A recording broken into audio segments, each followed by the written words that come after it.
बिस्मिल्लाहिर्रहमानिर्रहीम, अस्सलाम वालेकुम। मैं शाहिद सकलैन हूँ। आप मुझे मेरे यूट्यूब चैनल फेसबुक पेज पे देख रहे हैं। आज 19 अप्रैल है, जुम्मतुल मुबारक का दिन है और एक बार फिर मैं आपके सामने रखूँगा इंक्वायरी रिपोर्ट की कुछ तफसीलात। आपको याद होगा हम इसके ऊपर वीडियोस कर रहे हैं। जो एक बहुत ही अफसोसनाक वाक़या पेश आया था मिल्लत एक्सप्रेस में।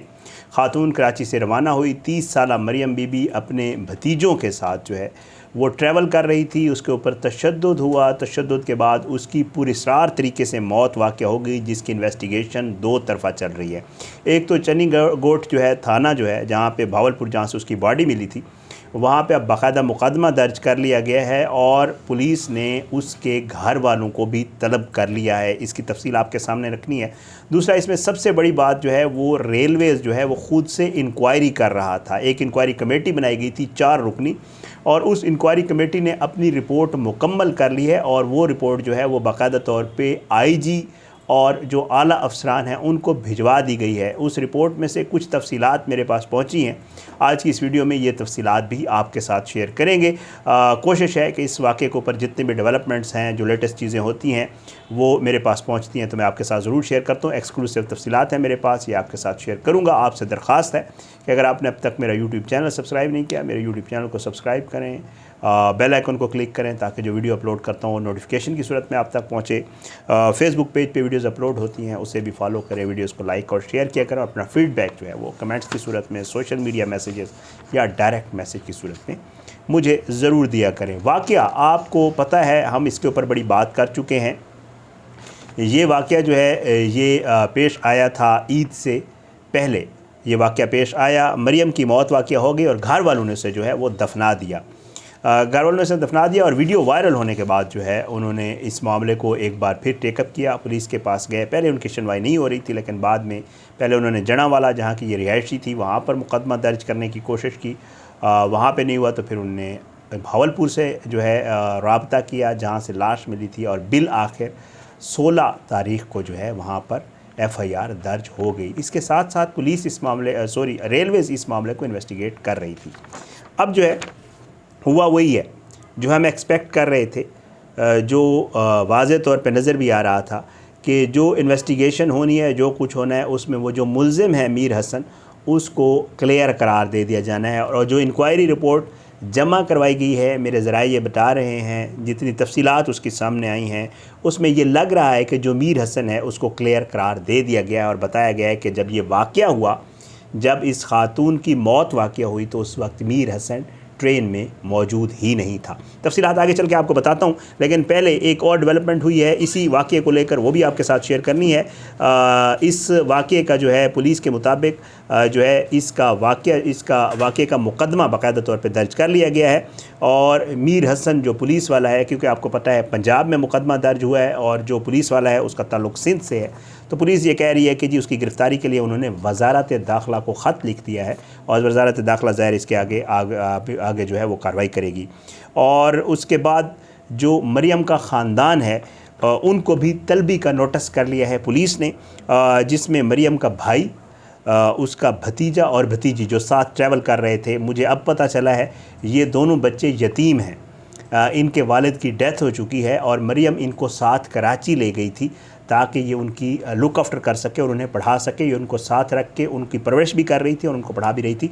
मुझे आज पता चला है तो मैंने कहा आपके साथ भी शेयर कर दूं। ये एक इसका और भी अफसोसनाक पहलू है कि वो 2 बच्चे पहले यतीम थे, जो फूफी पढ़ा रही थी, अब उसकी भी डेथ हो गई, तो उनका भी क्या होगा, ये भी एक अलग बात करने, इसके ऊपर पूरी एक डिबेट हो सकती है। बहरहाल जी, इनको बुला लिया है और पुलिस ये बताती है कि 16 अप्रैल को मुकदमा दर्ज हुआ, जबकि मरियम के घर वालों को 20 अप्रैल यानी कल पुलिस ने चनी गोट थाने में तलब किया हुआ है। अब उनसे जो बातचीत होगी इंशाल्लाह कल आपके साथ ज़रूर शेयर करूंगा। अब आता हूँ इंक्वायरी रिपोर्ट की तरफ। अब इंक्वायरी रिपोर्ट जी, इसमें जो तफसीलात मेरे पास आई हैं उसके मुताबिक ये है कि जी इब्तदाई इंक्वायरी रिपोर्ट में कहा गया है कि कोच नंबर 6, ये वो जो रेल का डब्बा होता है, उसमें 2 बच्चों के साथ एक खातून सवार होती है। इसको इंक्वायरी रिपोर्ट पे ये कहा गया है कि जी ये ख़ातून जो है इसने रेल का टिकट नहीं करवाया होता है, ये बग़ैर टिकट के सवार होती है। और जो मरियम के घर वाले उनका ये मौक़िफ़ है कि उस दिन टिकट मिल नहीं रहे थे, तो उसने कहा जी मैं सवार हो जाती हूँ क्योंकि मैंने जाना है, तो मैं जो रास्ते में टिकट, वैसे ही अमूमन होता है कि रेलवे की टिकट रास्ते में लोग पैसे दे के ले लेते हैं, तो मैं रास्ते में टिकट ले लूँगी।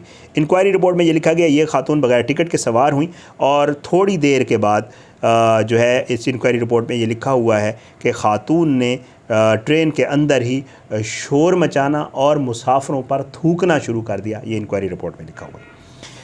और वो कहते हैं जब ख़ातून ने ये शुरू किया तो उसके बाद जो मुसाफिर थे वो तंग हुए और तंग होने के बाद उन्होंने ड्यूटी पर मौजूद पुलिस एहलकार से इसकी शिकायत की। इंक्वायरी रिपोर्ट, मुसाफिरों का ये कहना है कि ख़ातून आधे घंटे तक, वैसे मेरे पास एक और वीडियो भी आई हुई है, मैंने वो पूरी वीडियो देखी है, तकरीबन वो 4 मिनट की वीडियो, आप लोगों ने शार्ट देखी होगी, तो उसमें भी बहुत सारी चीज़ें हैं। इंशाल्लाह किसी और वीडियो में इसके ऊपर ज़रूर बात करेंगे।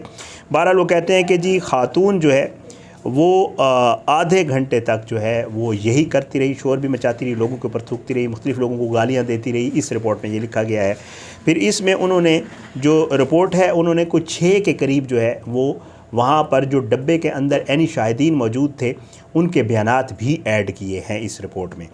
एक इसमें जो यानी शाहिद है जिसका नाम इमरान है, जो कि उसी डब्बे का मुसाफिर था, वो ये बताता है कि जब ख़ातून आधे घंटे तक ये सारा कुछ करती रही तो कांस्टेबल ने पहले उसे खामोश करवाने की और मिन्नत समाजत करने की कोशिश की और उसे कहा कि आराम से बैठ जाओ, खामोश रहो। और फिर उसके बाद जब ख़ातून बाज ना आई तो पुलिस वाले ने उसे मारना शुरू कर दिया। ये यानी शायद इमरान बता रहा है इस रिपोर्ट में। कांस्टेबल ख़ातून को मारते हुए बच्चों समेत दूर ले गया, ये इस रिपोर्ट में लिखा हुआ है। फिर ट्रेन चन्नीगोट के करीब पहुंची तो सुना कि औरत ने छलांग लगा दी है। अब ये जो यानी शायद इमरान है ये कहता है कि पुलिस वाला उसे मारते हुए दूर ले गया, उसके बाद इनको कोई पता नहीं क्योंकि ख़ातून उस डब्बे में नहीं थी। ये जो उसके घर वाले भी कह रहे हैं और हम भी कह रहे हैं कि ये बीच वाला जो मामला है ये क्यों पता नहीं है, ये बीच में गैप है, इसकी किसी को पता नहीं है कि ख़ातून कहाँ थी। ये कहता है कि फिर चन्नीगोट पे पता चला कि ख़ातून जो है उसने छलांग लगा दी है। मिलत एक्सप्रेस वाक़या के यानी शायद ने कहा कि कांस्टेबल मीर हसन 7 अप्रैल से 8 अप्रैल तक कराची, जामशोरो और हैदराबाद में घूम रहा था और ख़ातून की मौत के वक्त और मकाम पर मज़कूरा ट्रेन में मौजूद नहीं था। हैरान कुन तौर पर ये अब क्योंकि पूरी इंक्वायरी रिपोर्ट जब आएगी तो उसको मज़ीद मैं आपको तफसील से पढ़ के बताऊँगा।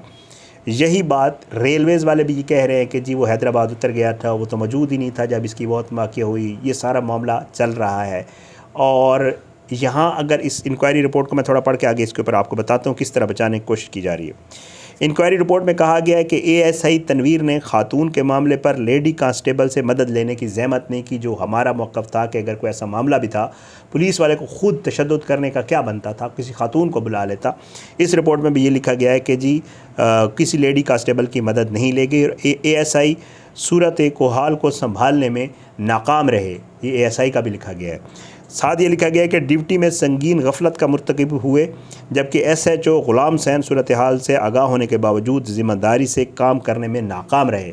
इन्होंने SHO पर, ASI पर और ये कहा है कि जी लेडी कांस्टेबल को नहीं बुलाया गया। इंक्वायरी रिपोर्ट की जो तफसीलात हैं उसमें ये कुछ लिखा गया है और कहा गया है कि जी ये जो इंक्वायरी रिपोर्ट है जिसकी जो ख़ुलासा मैंने आपके सामने रख दिया, इसकी पूरी एक तफसील है, इंशाअल्लाह तफसीली भी आपके साथ ज़रूर शेयर करेंगे। उसकी अब तक की जो सूरत हाल है उसमें वाज़े तौर पे वही मौक़िफ़ है रेलवेज़ पुलिस का कि तशद्दुद की हद तक उसको जो है ज़िम्मेदार करार दे दिया गया है। जो कांस्टेबल मीर हसन है तशद्दुद उसने ज़रूर किया है। इस इंक्वायरी रिपोर्ट में भी यही लिखा गया है कि वो हादसे के वक्त जब ये मौत वाक़ई उस वक्त वो रेल में मौजूद नहीं था। और इस ख़ातून ने इंक्वायरी रिपोर्ट में भी यही है कि जी ख़ातून ने ख़ुद छलांग लगाई है, उसने ख़ुदकुशी की है। इसका कोई ताल्लुक़ नहीं है रेलवे के किसी मुलाजिम से कि उसने धक्का दिया है या जो कोई ऐसी कोई सूरत हाल है उसके हवाले से भी क्लियर करा दिया गया। ये इस इंक्वायरी रिपोर्ट की तफसीलात थी। घर वालों के जो वालिद साहब हैं उनका मौक़िफ़ है, उनके वालिद साहब का जो वीडियो नई आई है उसमें भी कुछ तफसीलात हैं और कुछ और चीज़ें इंशाअल्लाह कोशिश करूँगा एक और वीडियो में आपके साथ शेयर करूँगा। ये तफसीलात सामने आई थी इस वाक़े को लेकर जो डेवलपमेंट्स थी। इजाज़त दें, इंशाअल्लाह अगली वीडियो में मुलाकात होगी। अपने दुआ में याद रखा करें जी अल्लाह जो है वो बख्शान कामी नासिर हो, इसके खिलाफ साजिशें करने वालों को नस्ल-ए-नाबूद करे, ज़ालिमों को इबरत का निशान बनाए, मज़लूमों को इंसाफ मिले। अगली वीडियो में मुलाकात होगी इंशाअल्लाह बशर्ते ज़िंदगी। इजाज़त दें, पाकिस्तान ज़िंदाबाद, अल्लाह हाफ़िज़।